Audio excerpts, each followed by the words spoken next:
Hello, welcome to Chapter 7, an Introduction to Sociology, in which we will be discussing deviance. So, what is deviance? Deviance is violating expected rules and norms. It is behavior that departs significantly from social expectations. There are four characteristics of deviance.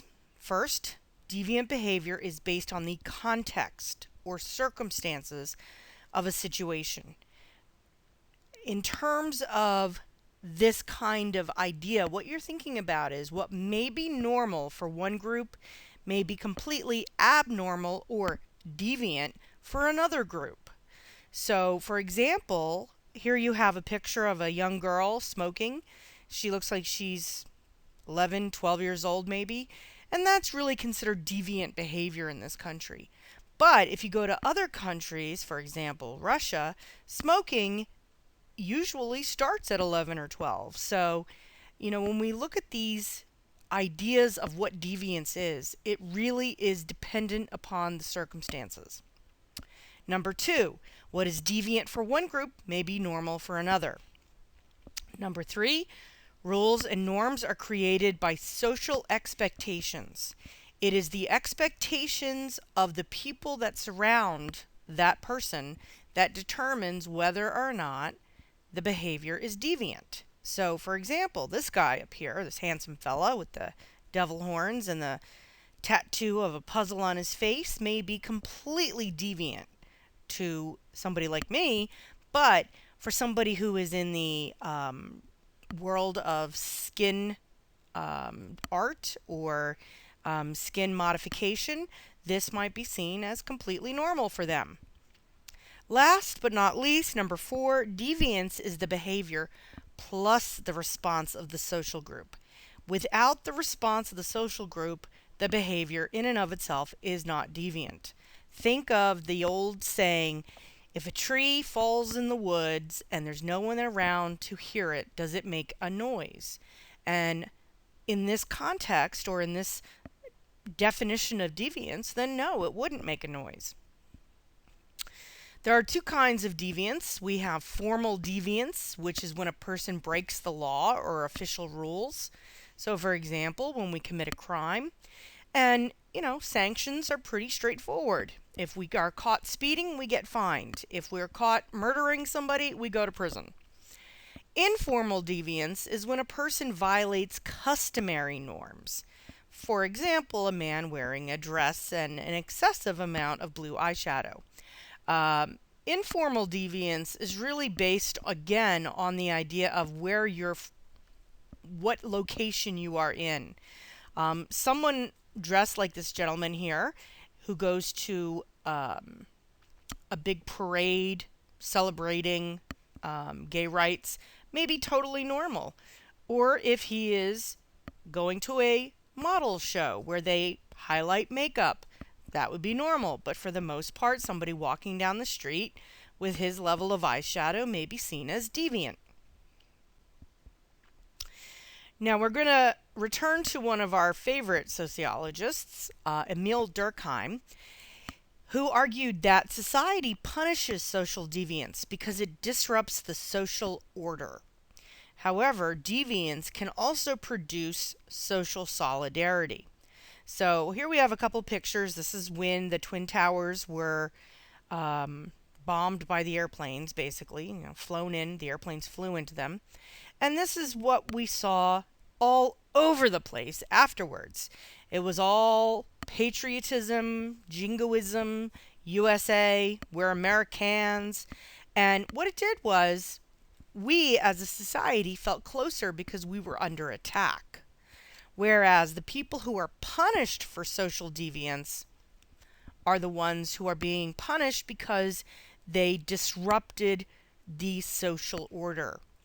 So, therefore, punishment serves these purposes. It affirms the collective beliefs of society. In other words, saying, no, you cannot fly an airplane into a major metropolitan building. It reinforces the social order, and it inhibits future deviant behavior. Now, obviously, We had many changes to security after 9/11, but we can pretty much acknowledge that we have been able to prevent any future or any current in the last 11 years, 12 years, attacks on a major metropolitan area building. And these are the kinds of things that Durkheim would say is a good benefit to deviance. Now, we also have social movements, and they can influence what is considered deviant. So, for example, before the 1980s, smoking was pretty much the norm. You could smoke in your office, you could smoke at a restaurant, you could smoke in airplanes. Pretty much the non-smokers were considered the minority. So when it was revealed that smoking not only definitely causes cancer, but that tobacco companies covered up the research, it created a social movement, and smoking has been relegated to deviant behavior. There's a lot of companies that don't even want to hire smokers because they tend to have higher insurance costs, tend to take more vacation days and sick days, and also tend to take longer breaks because they have to go out and smoke. However, the mere fact that smoking is bad for you is not enough to create deviance. The fact it was covered up and the public was lied to created the social response. So what we see here is not that smoking is bad, but smoking is bad and the manufacturers are the ones who covered up the information, really caused the backlash. We also have what's called subculture deviance. Subcultures encourage their members, not all of them, some of them, to engage in deviant behavior, especially in fraternities and gangs. So the deviant behavior in a subculture may be considered the norm. In a lot of fraternities, they go through hazing rituals, which can include being spanked until their legs are literally black and blue. And this is considered normal. And it's not until someone gets hurt, i.e., makes the news, that we really hear about these things. But it pretty much goes on at most fraternities around the country. This is just a little comic that I thought was funny because yoga, to some of us, is torture. So the Skullmasters gang were known for their cruel and inhuman initiation rituals. Unfortunately, a lot of gangs play that knockout game. There are various and sundry ways of proving your manhood in a gang, like killing someone. It is a deviant behavior made normal by the subculture. So let's look at some sociological theories of deviance. So let's look at the functionalists first. Deviance creates social cohesion, sort of like what we were talking about with Emil Durkheim. Deviation is necessary to define what the norms are, what the social norms are. So when we label someone as homosexual as being deviant, it ensures that society knows that heterosexuality is the norm. In other words, it defines what's normal and what's abnormal for society. To continue with another functional theory, structural strain theory, this is the idea that deviance results from inconsistent structures in society. So culture establishes goals for people, and social structures provide or fail to provide the means for people to achieve these goals. So, for example, in the United States, people are supposed to get a job through hard work and education. For many people who grow up in a low-income environment, they don't have the same opportunities as someone who grows up in the middle class. So they oftentimes turn to deviant or criminal behavior because those are the people that they tend to be around. So, for example, if I wanted to help out one of my nieces or nephews, I send out a message to my close friends and say, hey, my niece is looking for a job. Is there anything going on at your companies? And they all tend to work for pretty large companies or like banks and hospitals. Someone who is low income may not have those contacts, so it becomes a much more difficult thing for them to be able to join the mainstream. Whereas, any street corner in a low income place, there's going to be somebody who sells drugs. Another functionalist theory believes that deviance occurs when a person's attachment to social bonds is weakened. Most of us will conform to a group's social norms, but when someone is made to feel inadequate or isolated, deviance occurs. These are both screen captures from the video camera, security camera at Columbine High School. And here you see the two young men who perpetrated the murders of over a dozen people. They were acknowledged to be outcasts. They were acknowledged to be isolated. And these folks wanted to get their revenge. In more recent times, you see things like somebody gets fired from their job, and then they go and get a gun and come back and shoot people at their former job because they were humiliated or felt that they were made to feel inadequate, and that is a huge trigger for people. Now we're going to look at conflict theories.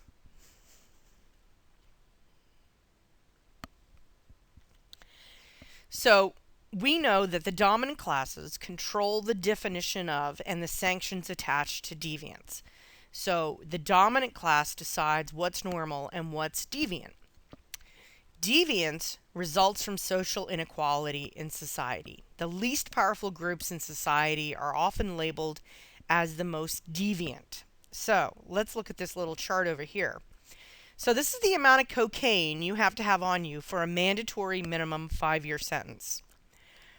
The current idea, and this was a few years ago, was that you would go to jail if you had 5 grams of crack cocaine. But you needed to have 500 grams of powdered cocaine. Now, what's the difference? Well, the main difference is that white people tend to use the powder cocaine, and African Americans and Hispanics tend to use the crack cocaine. So here you see that you have to have 100 times more cocaine on you than crack in order to have to go to jail for carrying drugs. So you can see that the social inequality is represented extremely well in this chart. Now, elite deviance, which is wrongdoing by the wealthy, and corporate deviance goes largely unrecognized and unpunished. For example, insider trading, tax evasion. You really don't see a lot of people going to jail for this. Now, in a very famous case a few years ago, Martha Stewart went to jail for a year for insider trading. And a lot of people felt that she was attacked because she was a woman and she was playing the game like men do. Now, whether that's true or not, no one can say. But you don't see a lot of very famous men who commit tax evasion going to jail, other than somebody like Wesley Snipes, who is also a minority. Just saying. So let's move on to symbolic interaction theories.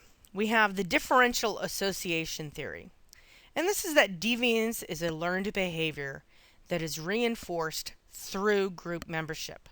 So if you associate with criminals, then that becomes your identity because you value them and their deviance. There's also labeling theory.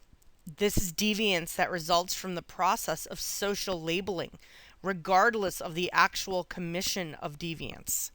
So those who have the power to assign deviance are the ones who produce deviance. And those who are labeled as convicts have a hard time losing that label. When they get out of prison, they're called ex-cons, which builds in a certain level of suspicion into the label. So in a way, if you remember back a few weeks ago when we talked about a self-fulfilling prophecy, we have a similar situation with labeling.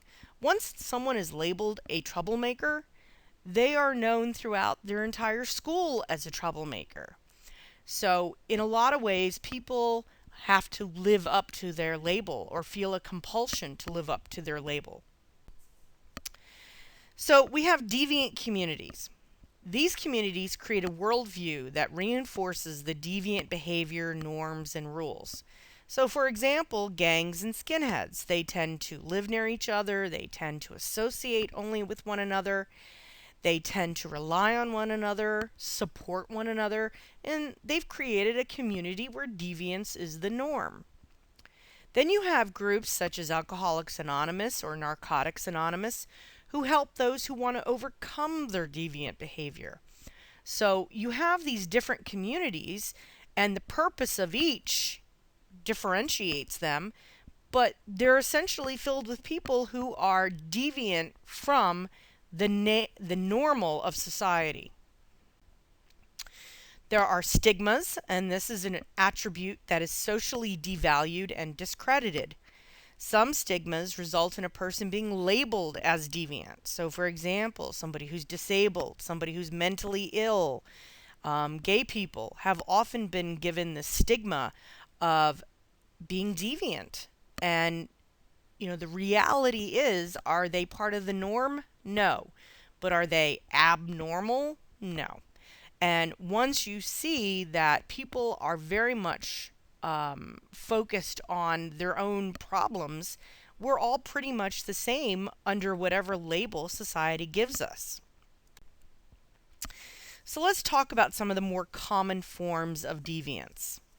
First, we have mental illness or mental disorders. Functionalists see this as society maintaining its norms and values by labeling a nonconformist as mentally ill.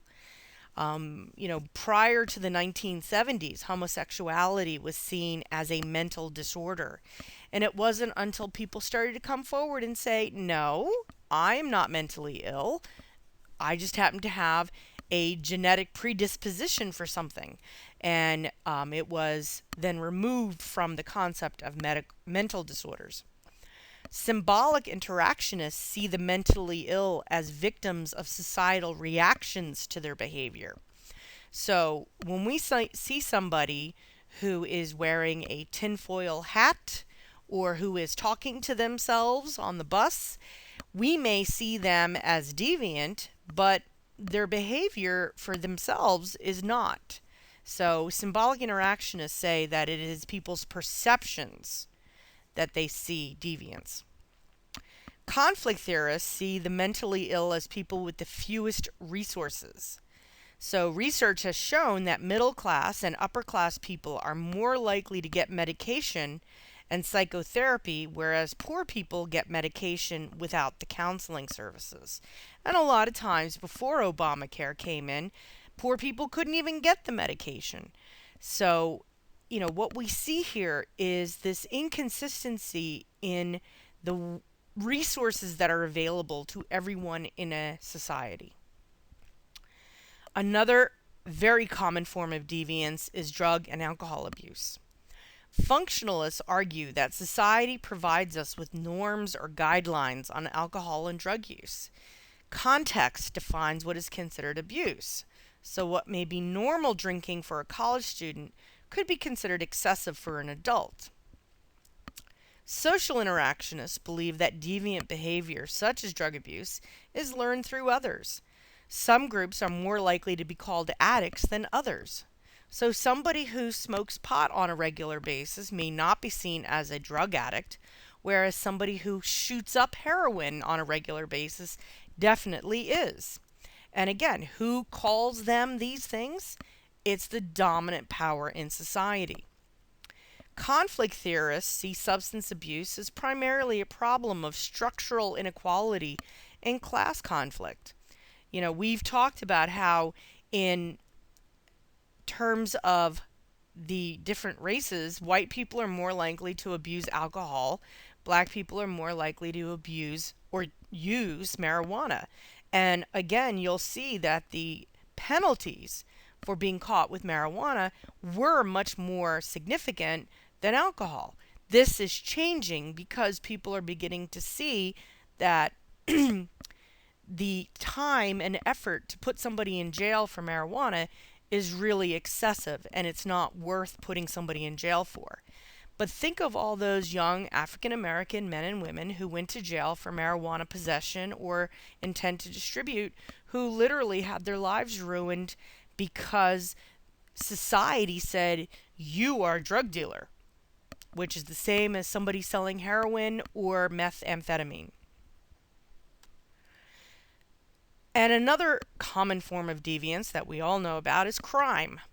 Criminal behavior is a response to social conditions rather than the personalities or inherent tendencies. So functionalists believe that crime is necessary to hold society together. We identify good people by comparing them to those whose deviance from the notion of goodness. So, we have this idea of what are good people and what are bad people. You know, do good people break the law?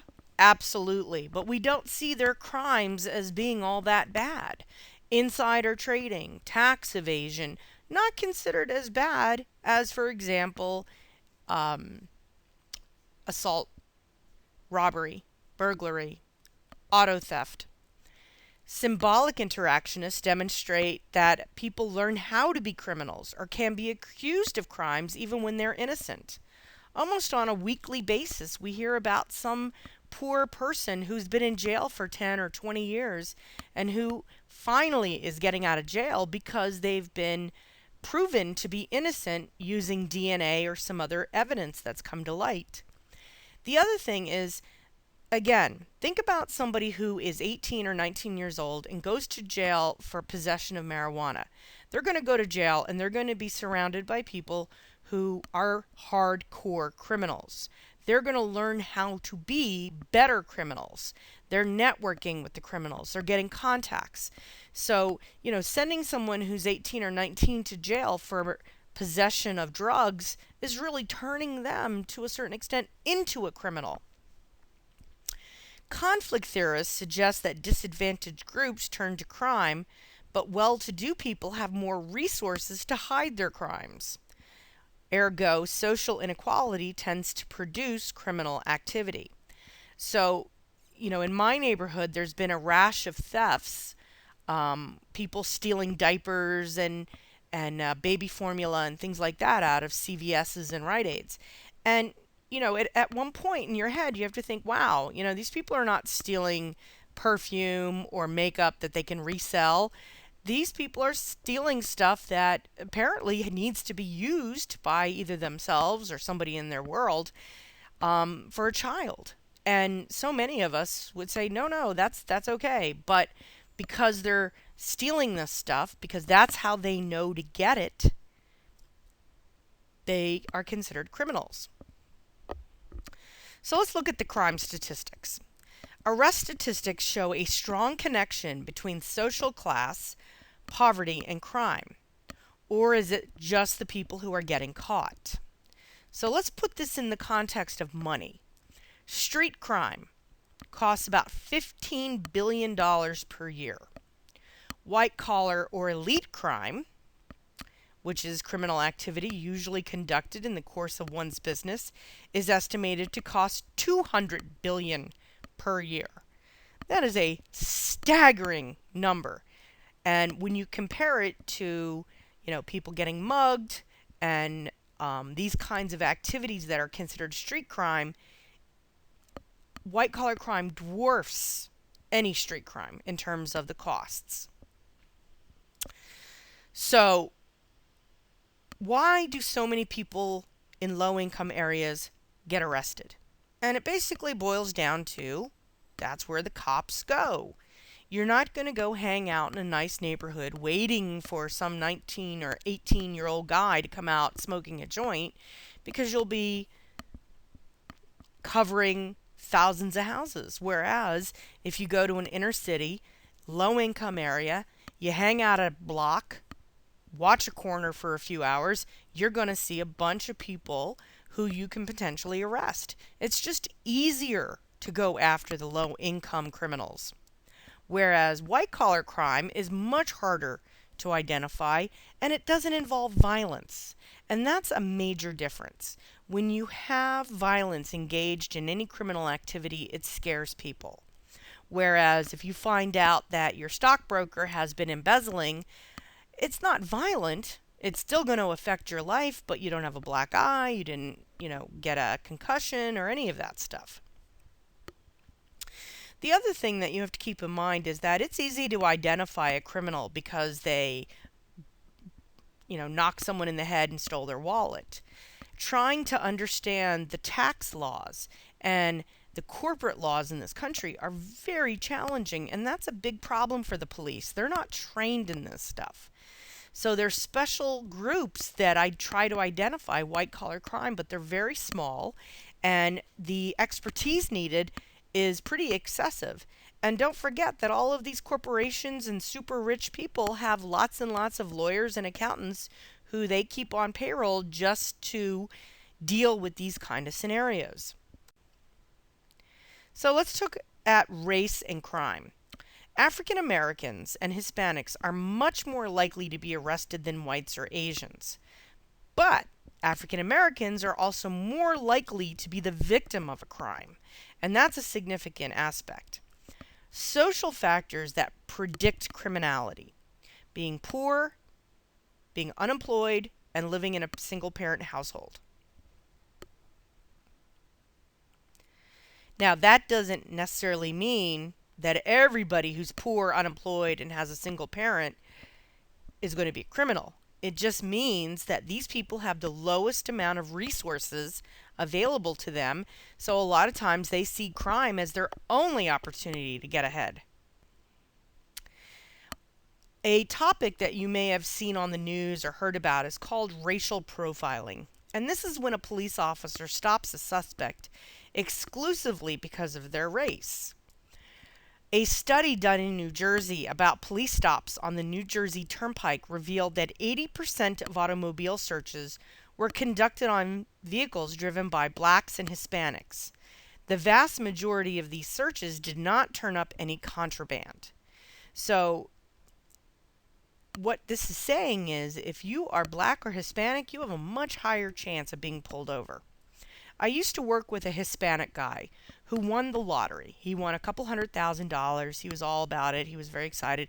And he went out and he bought his dream car, and it was a convertible Corvette. Cherry red, beautiful car. Now, I mentioned he was Hispanic, and he definitely looked Hispanic. In the 1 month he ended up owning the car, he got stopped 8 times because the police saw a Hispanic man, a young Hispanic man, driving around in this awesome car, and he was just a huge target for police. He ended up getting rid of the car and just getting a regular old Toyota because he was tired of being pulled over every single time he turned around. And, we see this as a real negative, but think about how else racial profiling is also used. If you're in the airport and you're flying somewhere and you see someone who is definitely Middle Eastern and you see them being searched by the TSA, you kind of say, yeah, I don't want a terrorist blowing up my plane. But this is also racial profiling. So we have to look at it from the larger macro concept and not just the experiences of people in this country. So let's look at some statistics. First of all, here's this. This is one of my favorite statistics. The United States has more people in jail than any other country in the world. These are the top: the US, Russia, South Africa, Europe as an average, Canada, Australia, and Japan. We put more people in jail than Russia, which is known as one of the most corrupt countries in the world. So, almost 800 people out of every 100,000 people in this country are in jail, which is really, really sad. This number will also show you some serious inadequacies or inequalities. The number of people in jail by race. And again, look at this. African American men unbelievably ahead of white people and African American females. Although, females tend to not be as engaged in criminal behavior as men do, but still, you still see many more African American women than white women being in jail. So let's look at these statistics. Higher bail is set for African Americans and Hispanics versus whites. They have less successful plea bargains than white people. They're found guilty more often than white people. They are given longer sentences than white people. They are less likely to be released on probation than white people, and they are more likely to be executed in death penalty cases than white people. Now, the point that this slide is trying to make is that we have created an environment in this country where we've literally taken all of the young black men that we can and put them into jail. And this is an appalling statistic. The criminal justice system is now beginning to see how absolutely unequal this is, and they are making reforms. But, we don't have an equal or fair justice system when we have inherent problems in the system itself. So, racial minorities account for more than half of the federal and state male prisoners in the United States. The criminal justice system reflects the racial and class stratification and biases in society. Now, one of the other big issues that has really been in the news is that there are so many people in jail because of drug offenses, but they're not getting any help in jail. So 25% of the people in jail, 1 out of every 4, are in jail because of drugs. But only out of that 1 in 4, only 20% of them are getting any help. So putting them in jail where there are drugs available and they can trade all kinds of things to get drugs, including themselves, is literally putting them in a worse situation. So a lot of places and a lot of states have gone towards what's called drug courts, where you demonstrate mature behavior by doing a certain number of set activities to avoid prison. So again, what you'll see here is that the men, non-Hispanic black men, are jailed way more often than any other group, but the Hispanics are definitely right behind them. So how much does it cost to put somebody in prison? The cost of keeping all of the people in prison is about $160 billion per year. So let's look at these numbers. It costs almost $23,000 per year to keep somebody in jail. You're feeding them, you're clothing them, medical care, dental care, guards watching them, all of the ancillary costs. For a student to go to school is only $10,000 a year. So, education is a much better investment, but we're spending all our money on incarcerating people. 25% of women enter jail pregnant or have just had a baby. And again, this is a staggering number. And, the bottom line is what happens to these women when they have the child? The child is taken away from them. It's often given into foster care, or a family member has to take him. And, the woman is basically back in jail in no better condition than when she first started. The other thing is that over the past 30 years, there has been no evidence that prison rehabilitates criminals. It's a warehouse nowadays. And that's one of the bigger issues with the justice system is, do we just warehouse all of these people who, a quarter of whom are drug addicts, when we could instead send them off to rehab for as long as they would be in prison to keep them off of drugs? And this is the big conundrum that the justice system is dealing with. So we're going to end talking about rape. And the thing is that rape is the most underreported crime. There are 200,000 rapes reported each year. However, the actual number they think is closer to 800,000 rapes. Rape victims are least likely to report a rape when they know their assailant, which is often called date rape. The most likely to be raped are single women, African American women, Latinas, poor women, and young women. And, that is a sad state of affairs to think about that, because it's really the more powerless you are in society, the more likely you are to be raped, which is a horrifying thought. So we're going to finish up by looking at just date rape.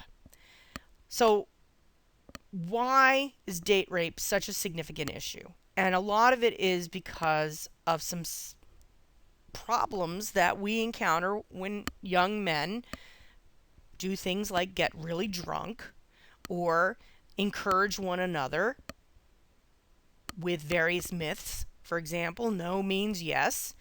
This is a meme I found, which I think really captures it. Rape is such a strong word. I prefer snuggle struggle. I mean, that's horrifying. And yet, people make jokes about this stuff. The other thing is that there's a lot of support amongst primarily male groups. For example, fraternities, the military, where the thought process is that it's okay behavior. Boys will be boys. If a woman is passed out drunk and she can't say no, it doesn't mean she's saying yes. So that's going to finish up this particular lecture. If you have any questions, please feel free to text me or email me. And I hope you're having a great day. Thank you.